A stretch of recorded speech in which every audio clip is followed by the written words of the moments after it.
Hello, everyone. I'm Walker Bragman, and I'm here with Lawrence or Larry Hamm, who is running a primary in New Jersey against Cory Booker.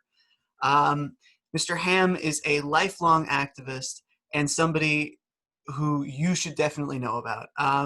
Thank you for being here with me today. I really appreciate you taking the time. Well, Walker, thank you for having me on. I appreciate it.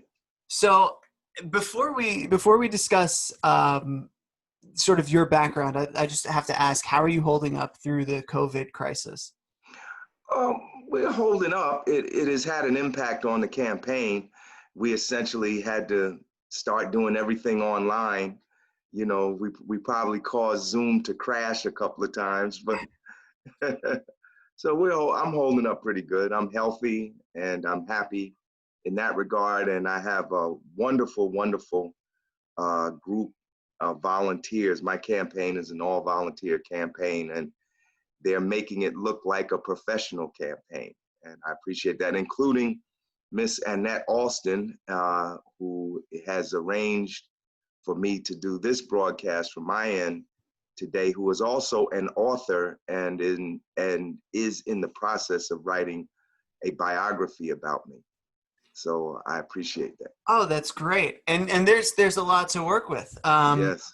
So your story really is fascinating, and I think it's a powerful story of uh, radicalization and pragmatism, and I'd like to talk about the summer of 1967. Okay. Yeah. So you had that year you had gotten kicked out of school temporarily, Mm-hmm. and that was because you had thrown rocks at the school to protest that they had suspended a friend of yours, That is correct. That is and correct. your principal told your mother that you were a common hoodlum, That's right. and your mom had gone in. Your mother was a seamstress, and your father was a truck driver, Yes. and your father had died.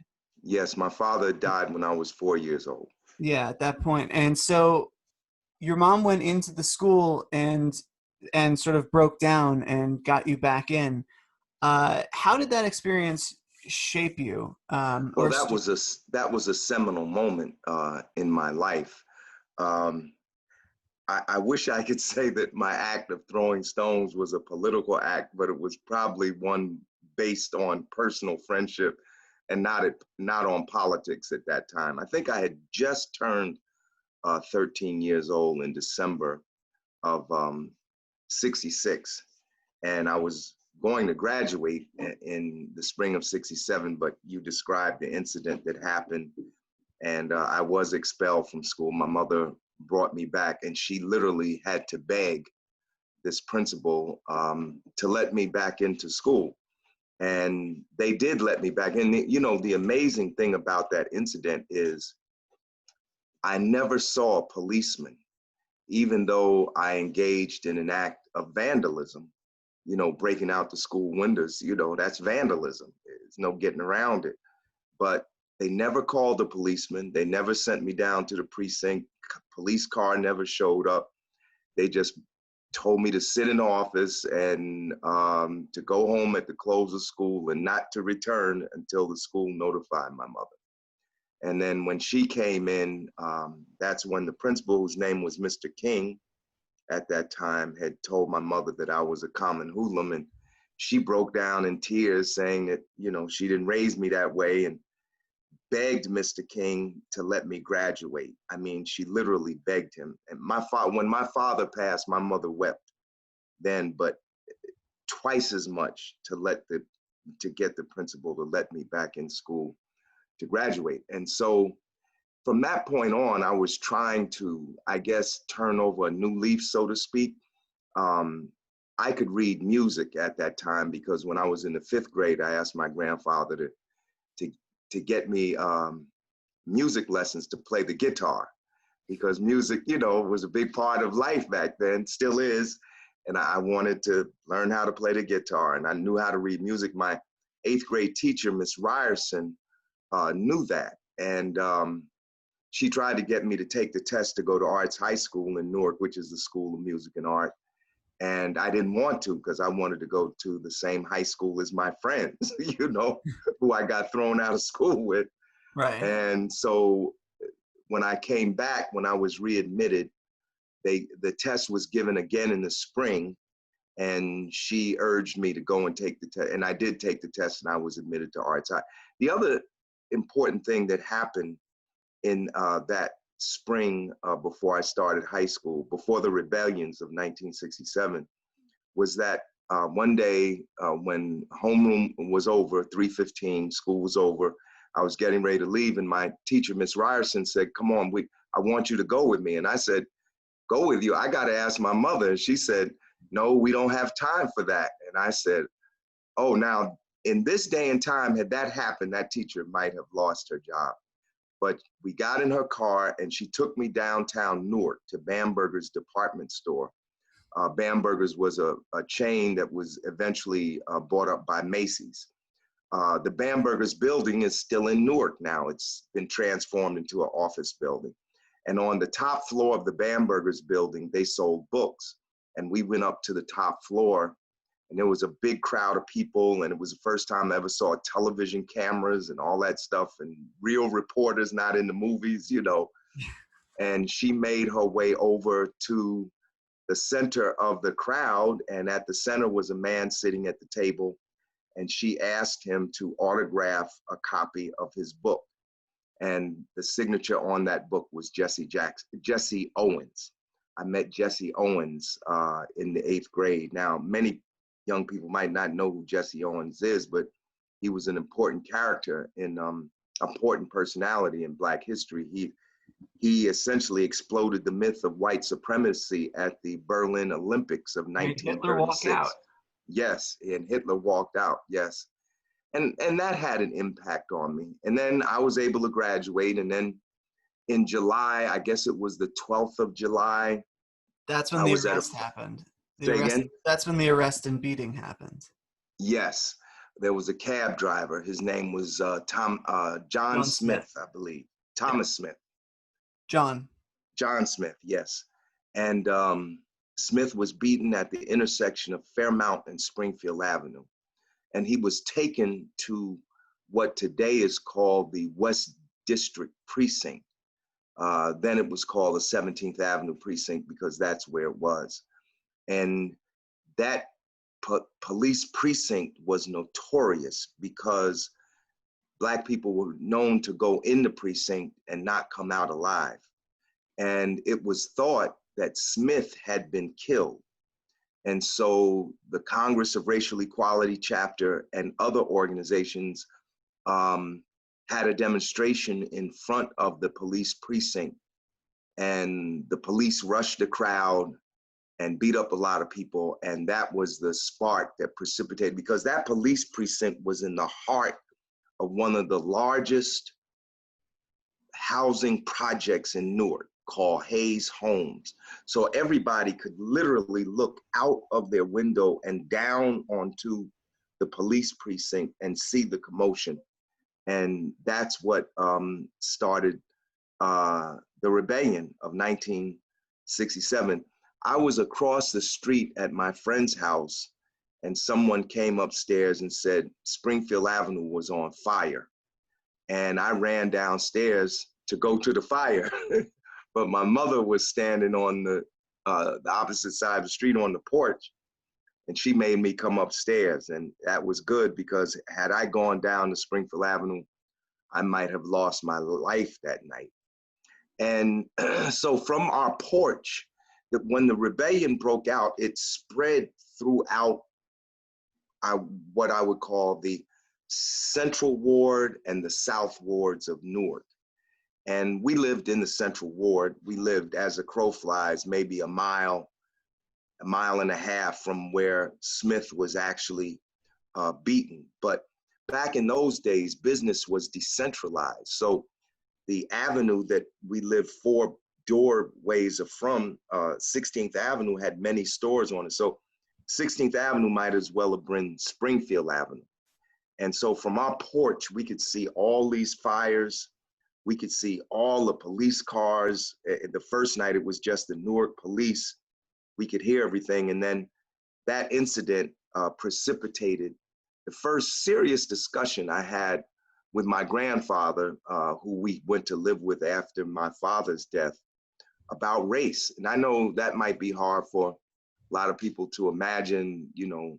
I lived in an all-Black neighborhood in the Central Ward of Newark, but my family really wasn't a political family. Like, at least, I was a kid, so they probably had a lot of discussions I wasn't privy to, but they didn't discuss these things around me. But that night, as we sat on the porch watching the flames rise in Newark, I started asking questions and they started answering them. And that was probably the beginning of my real political epiphany, so to speak, to be aware of things other than what kids are usually aware of. So that was back in 1967. Yes. We just had another Black man killed by Yes. police. Yes. George Floyd in How Minneapolis. how much things change and how much they remain the same. Yes. It's amazing, right? In 1967, Newark had only one Newark was a predominantly Black city in 67, had only one political representative on the city council. His name was Irvine Turner.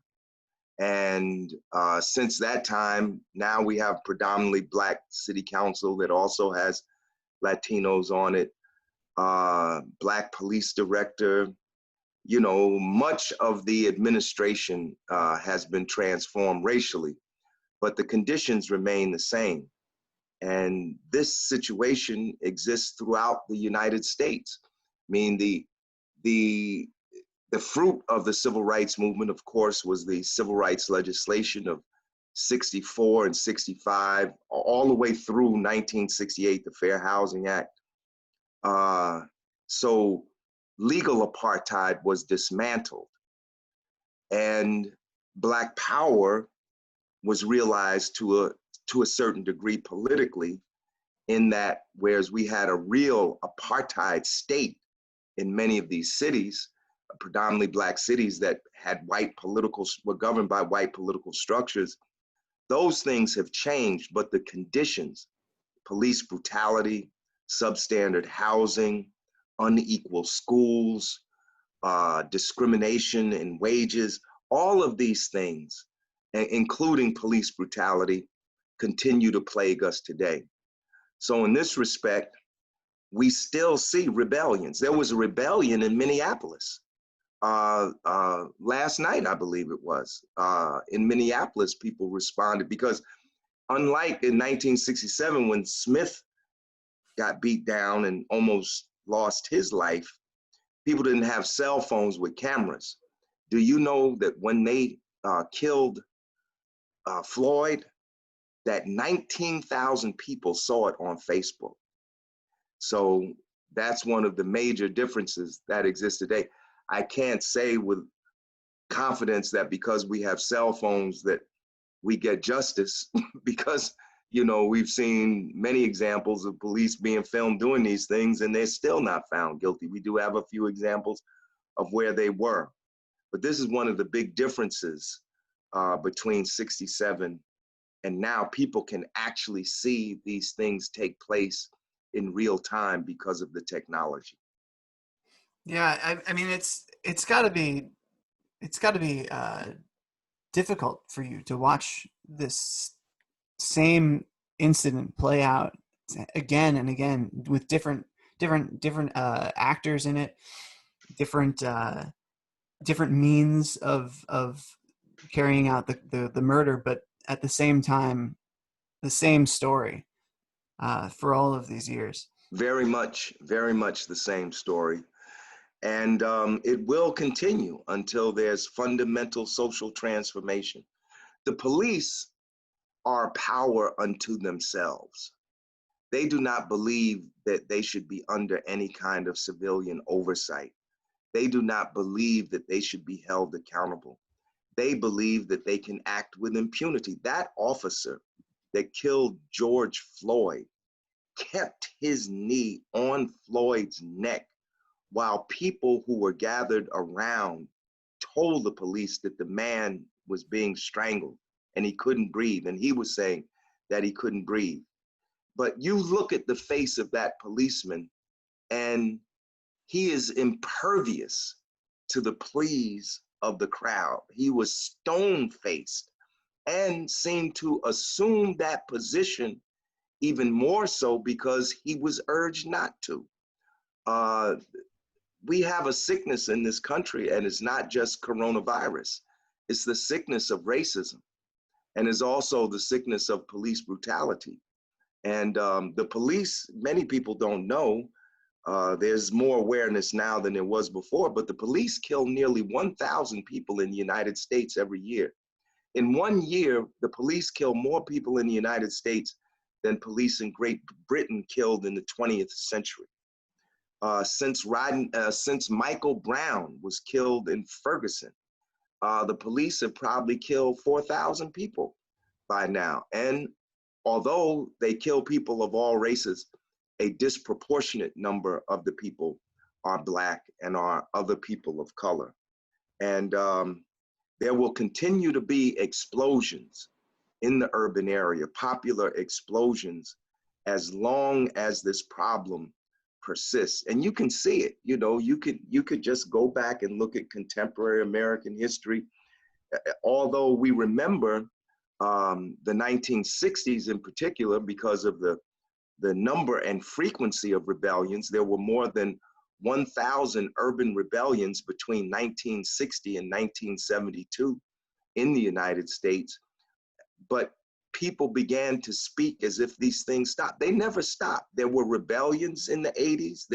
There was a rebellion, one of the biggest after the beating, not even the death, the beating of Rodney King, which hundreds of thousands of people were able to see for the first time because of a video camera, because of a videotape that someone made through the 90s into the 21st century. Not with the same tempo as existed in the 60s, but they have continued nonetheless. So I would like to sort of maybe shift a little bit back to high school and your sort of baptism in organization. And there were two. So there was the strike that you participated in, the teachers' strike that you organized students and joined, and that met one of the two pivotal people from this period of your life, Mayor Gibson. And there was another person who is also very pivotal to you, and that was Amiri Baraka, who was the poet laureate of New Jersey, a famous beatnik poet and a radical activist. Can you talk a little bit about that history and how these two men sort of shaped the Lawrence Hamm who is now running for? Right. Well, like I said, after I was able to graduate from elementary school, I went to Arts High School. Now, there was another important event. I wouldn't call it seminal, but it certainly merits discussion. And that is my first week at Arts High School. This was in the fall of 1967. And one of the amazing things was I didn't think that school was going to resume normally. I thought that after the rebellion, we would probably not have school for a couple of months. We went right back to school in September. It's amazing how normal things became in some sense, not in all senses, but the fact that we went back to school and began, continued our lives in a normal way. But the first week of school, we had something called freshman orientation. And I'm sure a lot of high school students still have this, when all the teachers and the faculty speak to all the kids and tell them what a great experience they're going to have in high school. And so at my freshman orientation, they invited the student government president at that time, because back in 1967, Arts High was still integrated. It's not so integrated now, but it was about maybe 50-50 in 1967. The president of student government was a young white guy named David Hammond, and the principal invited him to speak. And the principal told him to talk about the student government. And Hammond got up there to speak, and he didn't start talking about the student government. He started talking about the war in Vietnam. Now, I was 13 years old. I'm sitting there. I didn't know where the hell Vietnam was. I couldn't have pointed it out on the map. You know, it just goes to show you how unpolitical I was, even at 13. I mean, the Vietnam War was raging by 1967, you know, and the principal told David to stop talking about Vietnam and talk about the student government, and David kept talking about Vietnam. And the principal and the student government president got in a fight on the stage in front of the whole assembled auditorium. And that's when I knew I wanted to be part of the student government at that point, right? And you did. You ended up becoming. You ended up getting his job. I joined. I didn't join. I was elected as a class homeroom representative to the student government, and then for 2 years did that, and then ran for what we call deputy mayor, because the leader of the student government at our time was called the mayor, not the president. So I ran for deputy mayor in my junior year and became mayor, the leader of the student government, in my senior year. And that's when the largest, longest teacher strike in the history of the country up until that time took place. The problem is that, you know, we were kids. We didn't really care because we were having a good time while the strike was on, you know, but we found out that if we officially missed 35 consecutive days of school, we couldn't graduate. And you were headed to Princeton. That's right. I had been good for a admitted. hoodlum. That's right. I had been admitted to Princeton University. In fact, I had been admitted to Princeton, Harvard, and Yale, you know, and decided I was going to go to Princeton. And now they were telling us. How did you come to that decision? Huh? How did you end up coming to that decision? I don't know. They said those were the three best, so those are the ones I applied to. You know, I didn't have a whole lot of coaching in it. Nobody said, go here, go there.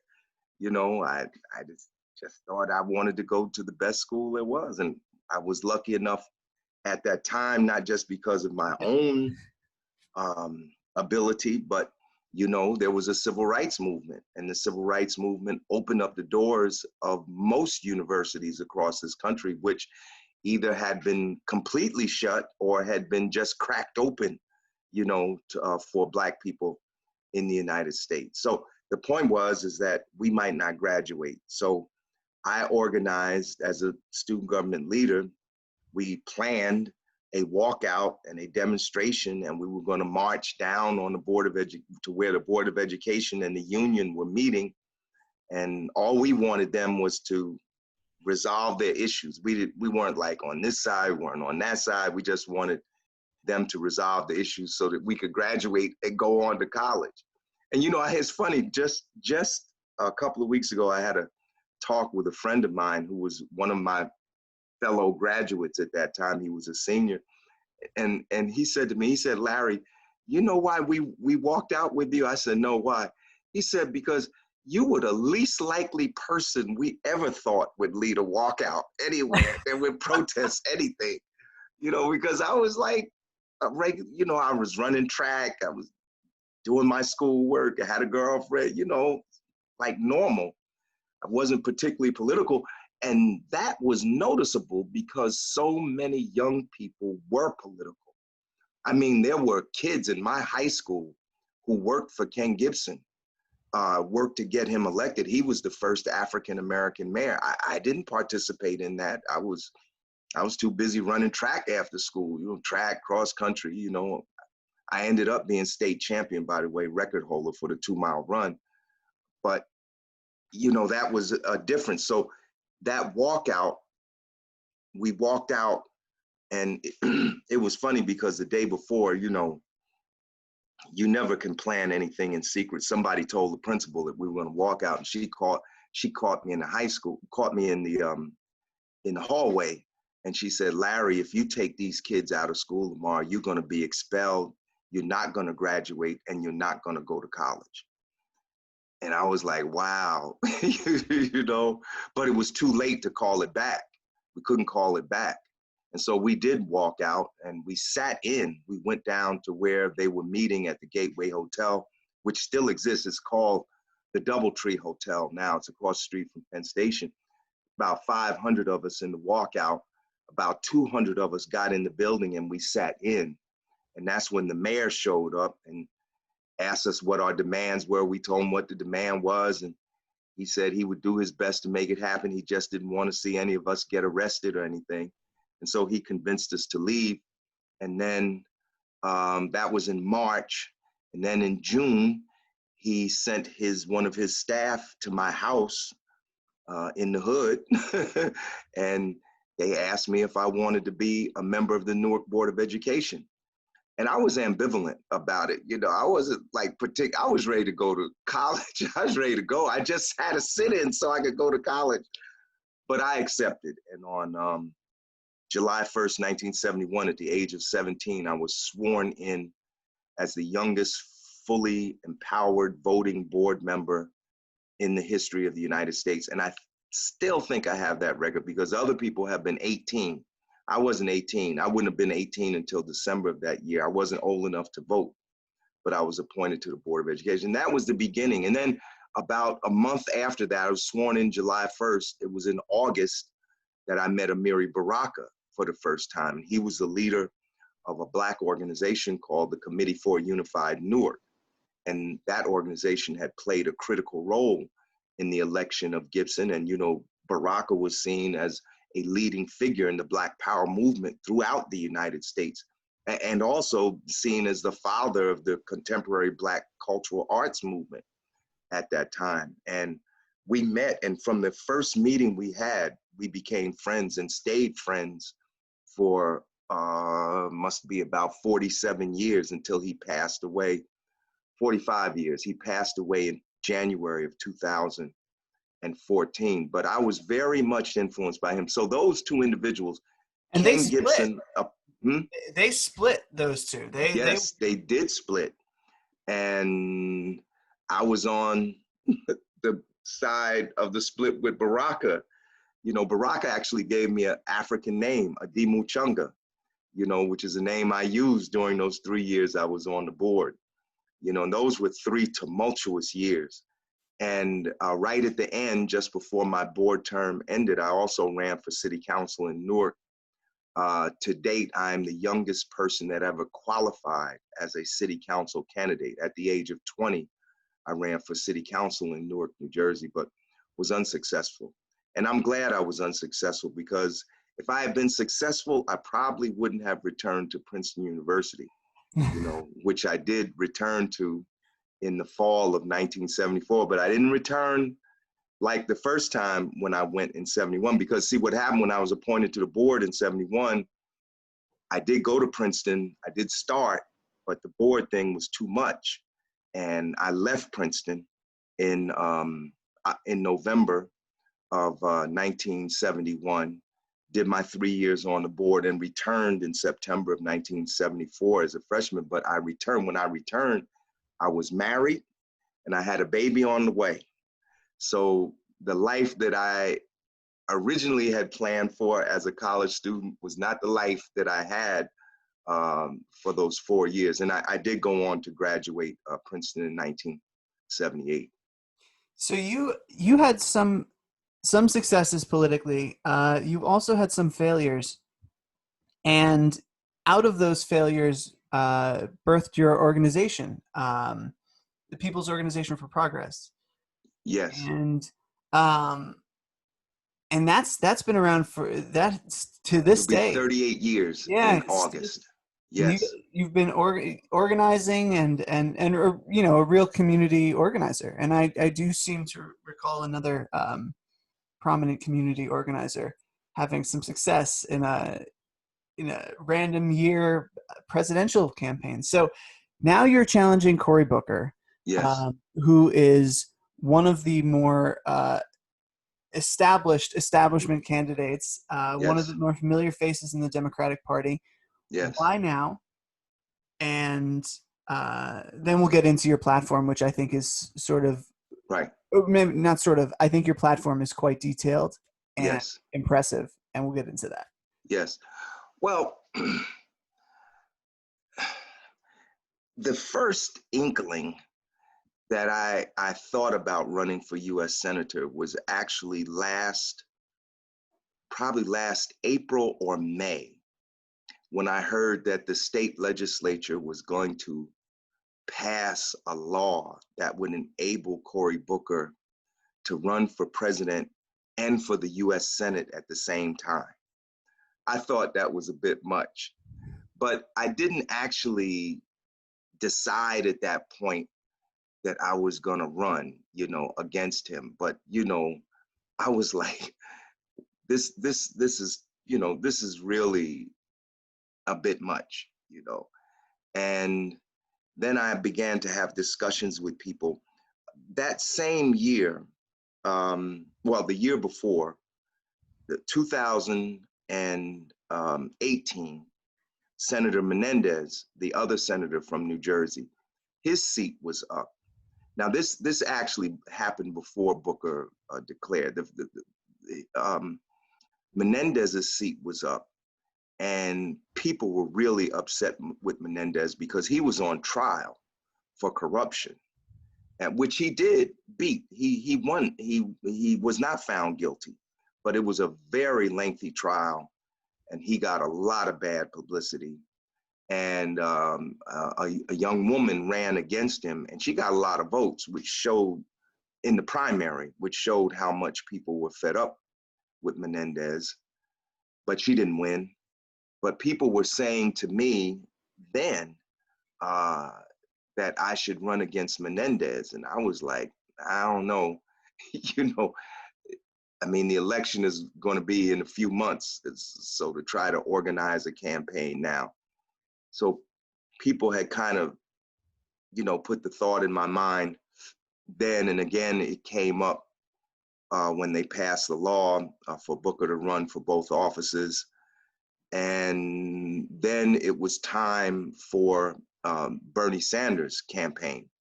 I was a supporter of Bernie Sanders in 2016. I was a delegate for Sanders to the Democratic National Convention in Philadelphia.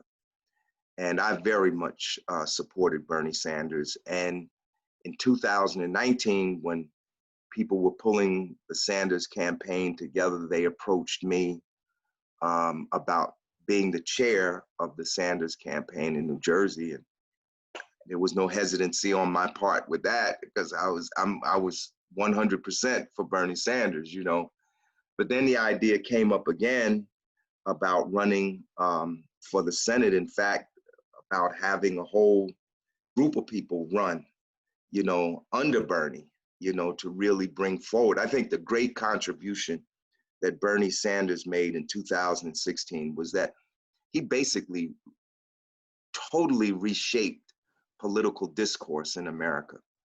People would run away from the term progressive and radical, and God forbid you should say socialist. People would start feigning, and acting like they had seen the devil, if you said the word social. He reshaped. Not only did he reshape the discussion, he showed that there was clearly a vast constituency willing to support a progressive political agenda in this country. He made a tremendous contribution. There are so many people who have since then, since 16, been running and identifying themselves as either progressives or radicals or socialists. And I think in large part, they might have run anyway, but they wouldn't have been able to so boldly run as progressives and radicals and socialists, and so I think Sanders made a tremendous contribution. So I didn't hesitate. And so to run for the US Senate, I ran, to help strengthen the progressive movement here in New Jersey. Since Bernie would be president, you needed more Bernie Sanders in the Senate, and I was going to try and be one of those. And so it took a while. The idea marinated, and even after I was decided, it took a while for me to, discuss it with everybody. But in December of 2019, I was pretty much ready to go. And when I announced that I would have a meeting to discuss it, all hell broke loose. You know, everybody was either for it or against it, you know, but they had something to say about it. So are you, I mean, 2020 obviously has not gone the way that progressives would have liked. No, In fact, I think the least liberal candidate ended up winning the Democratic primary, or it seems. man. Um, but are you inspired nonetheless by the activism and the organization that you see from the next generation Absolutely. out Not there? only am I inspired, I am reaffirmed in the fact that even though Bernie has suspended his campaign, that many of his supporters are still working to help him get a critical mass of delegates at the Democratic National Convention. You know, when Bernie said that he was suspending his campaign, he also said that he would remain on the ballots of the primaries that had not yet been held. There were 26 at that time. It's probably down now, probably to about 17, because they just had Idaho. But people are determined. You know, I am telling people, I just sent a mailing out to all the people that signed my petitions. I needed 1,000 signatures to get on the ballot. I ended up with more than 3,000. And I just did a mailing to all the people that signed petitions. And I told them, even though Bernie has suspended his campaign, vote for Bernie, because when you're voting for Bernie, you're voting for a progressive political agenda. It's not just about a person. And also when you vote for Bernie, it'll enable him to get delegates. Now, I think he has just over 1,000 delegates now as a result of getting 42% in the Idaho primary. He needs 1,200 delegates to have representatives on the platform committee and on the rules committee.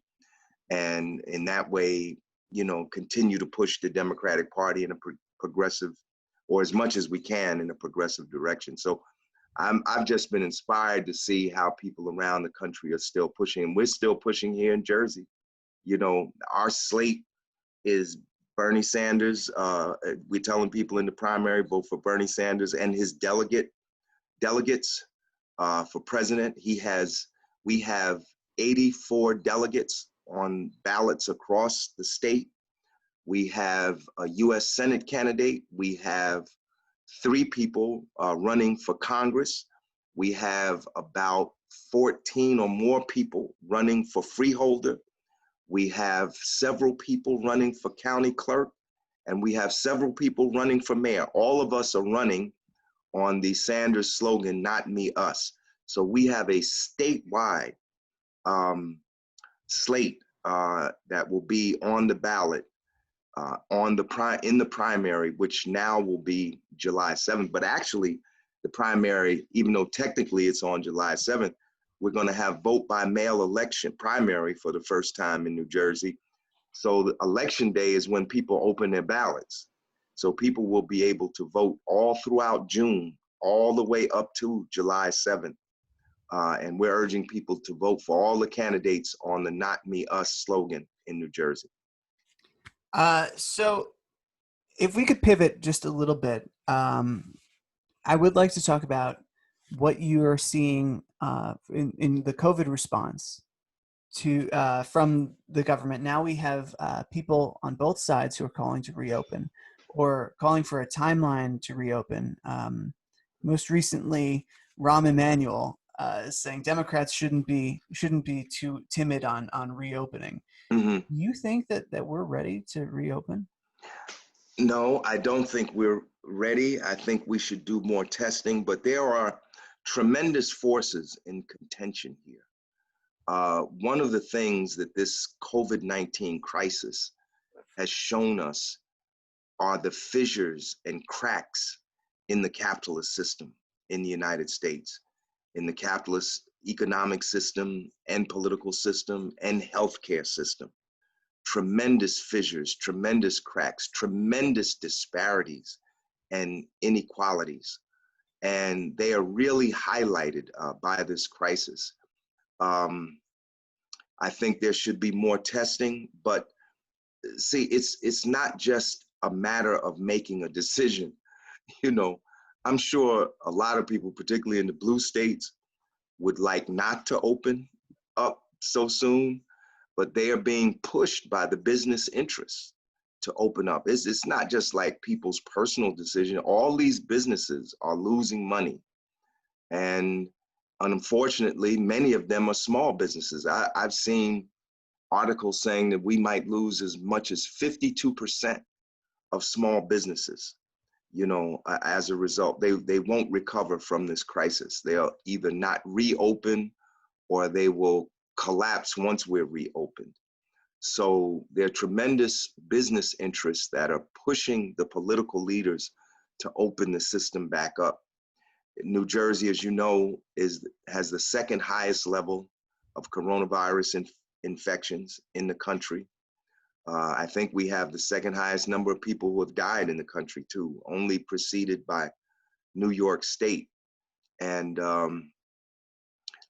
with a few exceptions, I think Governor Murphy overall is doing a good job. Where I think we're not doing a good job is related to our prison population, which are in essence being left to die in our prisons. Now, to the governor's credit, he did release some people, but that was only a small fraction of the people who have been infected with the coronavirus that are in our state prison system.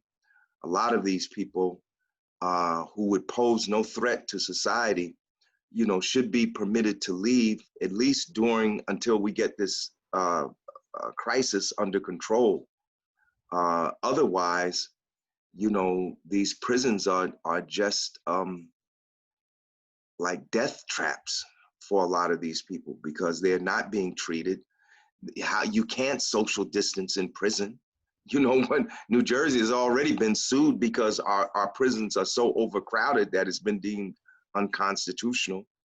So it's a very serious crisis regarding our prison population. But even New Jersey, as much as the governor has tried to slow the process, even New Jersey is gradually moving toward opening back up.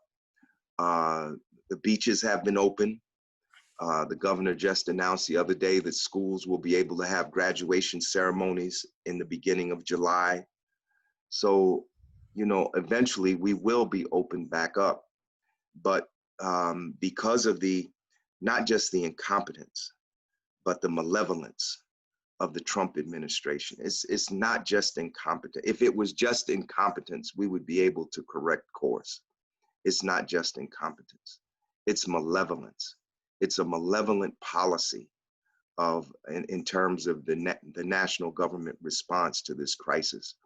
And we have just hit the 100,000 death mark here in this country, and it will continue unabated through the summer, and it will pick up in those red states that refuse to lock down or have opened back up too early. So what strikes me about the coronavirus is not just the holes in our system that it's exposed. I think that it has made a case for the agenda that you are running on. Yes. And the plans that you are running on. But what strikes me is that Trump came out and said, we need to reopen. And then all of a sudden that becomes the national conversation, with Democrats saying, well, we'll have a different timeline than you, but we should talk about reopening. Right. And what strikes me is that we don't have a treatment for this. No. Yet. We don't have a vaccine for it yet. No. We don't know everything that there is to know about this virus yet. We don't know how, if you can get it again. There's so much that we don't know that the whole conversation to me seems sort of premature. Yes. Like we're having this conversation because the Republicans want to have this conversation. Yes. And once again, the Democratic Party is accepting that framing, accepting that narrative.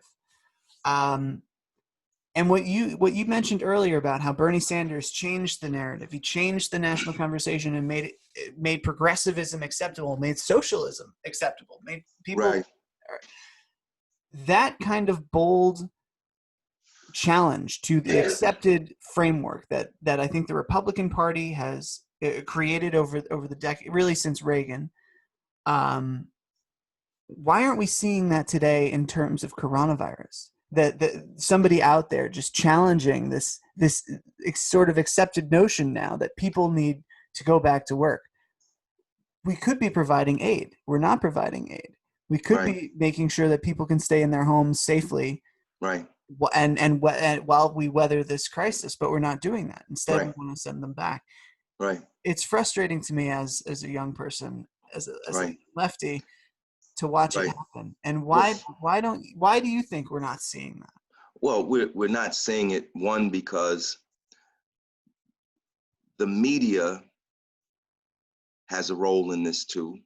Much of the media is controlled by right-wing elements in our society, very wealthy people who are wealthy enough to own media institutions. And the other reason is that the Republicans control the White House and they control the Senate. If they were not in control of the White House, even if Trump was in the White House, if they were not in control of the Senate, we would be going on a different course. We're on the course we are right now because the House, which is controlled by the Democrats, cannot overrule the Senate. The Democrats cannot muster enough votes in the Senate to go a different course. It's as simple as that. You know, it's a wonder that we were able to get the few minor concessions that we did get, like on the expansion of unemployment benefits, the increase in unemployment benefits, you know, et cetera.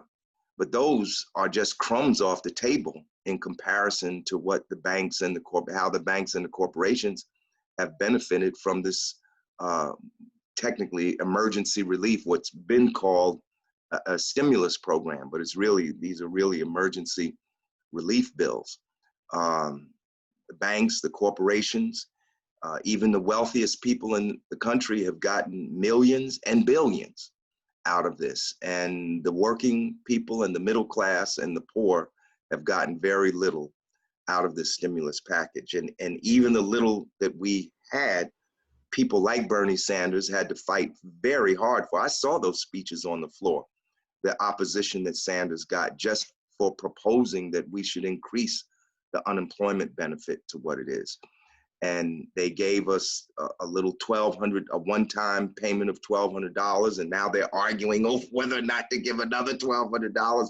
We should be getting $2,000 a month. We should be doing what they're doing in Europe, you know, essentially keeping workers on the payroll, folks getting 90% and in some cases getting 100% of their pay throughout the course of this crisis until we can return things to normal. That's not happening because that's not the agenda of the right-wing Republicans that control the US Senate at this time. And of course, the White House too. I mean, we can't, but I think that if we had, for instance, a Democratic House and a Democratic Senate, that the Democratic Congress could in fact overrule Trump and take the country in a new direction. And that's why Mitch McConnell and company are as big of villains in this story as is Donald Trump. Trump is the point man, but he got a whole lot of supporters behind him. But some of these things that you mentioned aren't even being included in the House bills. Right. I mean, the latest HEROES Act that we saw was called a message bill. Even Pelosi's aides called it a message bill. Right. Schumer promised it would be Rooseveltian. And yet nowhere in that was a guarantee of paycheck. It was not. Right. There was not included monthly aid. Right. It did not include a national rent freeze. Right. Well, I side with Jayapal and Cortez. Oh, I mean that's abundantly clear by your agenda, sir. Right, and Omar and others, that this last bill clearly was not enough. But I kind of understand how they got here. You know, they were trying to cobble something together that they hoped might be approved by the Senate. You know, at certain junctures, you have to make a certain kind of a call. You know, do I take my stand here and ask for everything and get nothing, or do I have a minimalist approach and hope of getting something?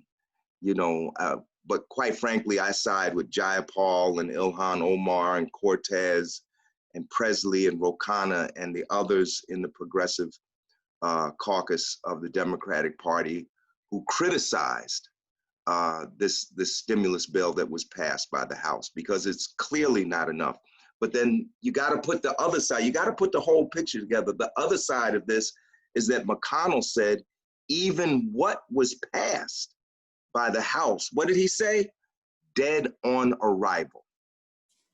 So That's what he said. This is why I wanted to start this interview back in 1967 and through your high school years and your relationships with Baraka and Gibson, because it is sort of, you are somebody who straddled the line between the radical activist and the pragmatist, and I think that's very apparent now, and I think perhaps some on the left are fed up with the hearing about political realities, and yet at the same time, even those people who are very progressive who get elected, like the Ilhan Omars and the Alexandria Ocasio-Cortezes, have to deal in these realities, and I think that positions you quite well for the Senate. I imagine that you would probably agree with that. So let's talk a little bit about what you want to do, because I was going through your website, which, by the way, was a little difficult to find through Google. Yes, that's yes. I'm aware of the problem. You have to put it straight in the browser, but we're working on that. We're working on that. It's a problem. It is a problem because yes, I mean, you're running for the United States Senate, right? And the search engine is making it very difficult to find. Right. We're working on it. It's a problem. I recognize it. I don't think it's a problem. I don't think, for what it's worth, I don't think that this is a problem that is your fault. I think that it's somewhat problematic. This is a whole different discussion, but I think it's quite problematic that these big tech companies essentially have total control over our political dialogue. And I've run into issues with that with interviews that I've posted. Recently, I had an interview with Shahed Buttar, who's running against Nancy Pelosi, and YouTube cut the interview off.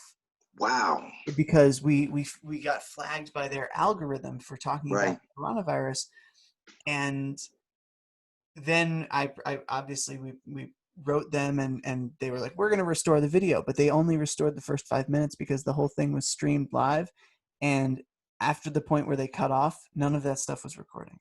Wow. Even though on my screen it showed that it was recording. So this is a whole different conversation, but yes. Getting back to what I was asking, your platform is quite detailed. Some of the things that you want, I mean, just if you go to the immigration section, for people watching this, if you just look at, it's hamforsenate.org, spelled out, HAMMFOR, Senate.org. And if you just look at the immigration section, you will see a very detailed plan that does not just the basic talking points, but right down to the code, the section in the U.S. code that you want to reform. I mean, I was very impressed. Do you think that, that the coronavirus has made the case clearer for the platform that you are running on? Yes, absolutely. It would have been very difficult for me to run on a platform so openly progressive and radical had we had this discussion some years ago. The coronavirus, first of all, the logic is so simple. Like right now, for instance, right now, 38 million people unemployed in the United States. More people unemployed than have ever been unemployed at one time in my entire life. In fact, I think we actually numerically have more people unemployed now than were unemployed in the 1930s. The difference is that Our population is much larger today than it was in 1933. We have not only 38 million people unemployed, we have 38 million people who have no health insurance. Why don't they have health insurance? Because when they lose their job, they lose their health insurance.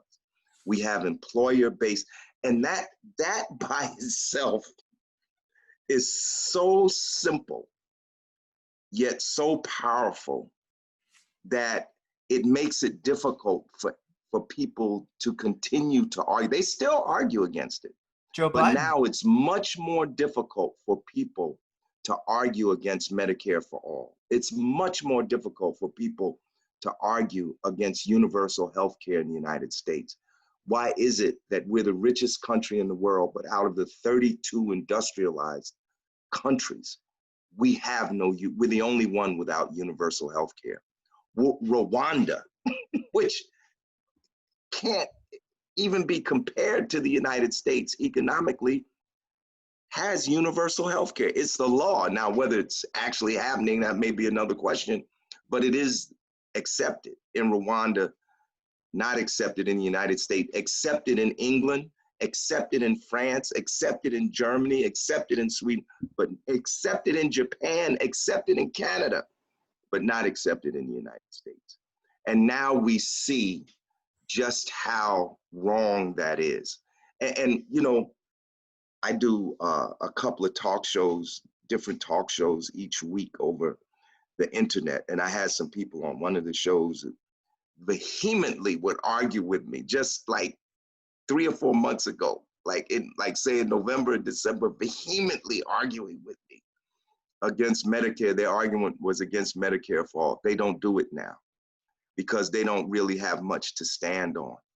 You know, with all these people not only unemployed, but now they have no health insurance. We must move away from the system of employer-based health insurance in the United States. Right now in Newark, New Jersey, we had to call in the National Guard to work at University Hospital. University Hospital is the only publicly owned hospital in the state of New Jersey. The National Guard had to be called in because the hospital was so understaffed.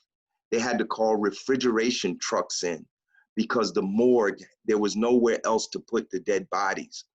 Why? Because over the past 20 years, we've hollowed out the healthcare system in New Jersey. In the last 20 years, we've closed down more than 30 hospitals in New Jersey. People can see now just why we were so opposed to closing down these hospitals, why we marched and protested against the closure of Muhlenberg in Plainfield and Irvington General in Irvington and Orange Memorial in Orange and Children's Hospital in Newark. Personally, if I had my way as US Senator, I would federalize hospitals in the United States. I would make it so difficult. You would have to give your firstborn to close a hospital in the United States. Not one more hospital should be closed. You know, we would have had universal health care in the United States. You know what kept us from having universal health care? Racism. Because Truman was considering establishing a national health care system after World War II. The Southern Dixiecrats resisted it. Why? Because if Southern hospitals accepted federal dollars, they would have been subject to the federal laws against discrimination. And they wanted to, you know, we had an apartheid system of hospitals, not only in the South, in the North. Newark at one time had a colored hospital, you know, where Black people went. Everybody else went to the other hospital, you know. So I would make it nearly impossible to close a hospital. And if we have money for endless war, we got money for hospitals. You know, we got money for universal health care. No one should be scared to go to the doctor because they're scared of what kind of bill they'll get at the end of it. It's crazy. And now something else this crisis has done is lay bare the housing crisis in Yes. America and your Yes. housing plan. Yes. is thorough. It includes things like a vacancy tax, um, and repealing the Faircloth Amendment. I mean, it's having done some reporting on the housing crisis, Yes. particularly in New York City. Yes. Um, Reading through it, I just smiled the whole time. It's a Well, great plan, but this is what happens when you have a campaign that's filled with progressive people, and filled with people to inspire to do their best. I have to take my hat off to our policy committee, because much of what you see on the website is the result of the work from our policy committee, all volunteer, it's very all aspirational volunteer stuff. campaign, and I've just been blessed in this regard, of having people to work on this campaign who are very talented, very competent, and very committed to social justice. And that's the most important thing, because you can be talented and competent and committed to social injustice, but they're doing the best we can. Just last night, you know, I was falling asleep on Zoom because I try to sit in on most of the committee meetings, and there's a committee meeting every night.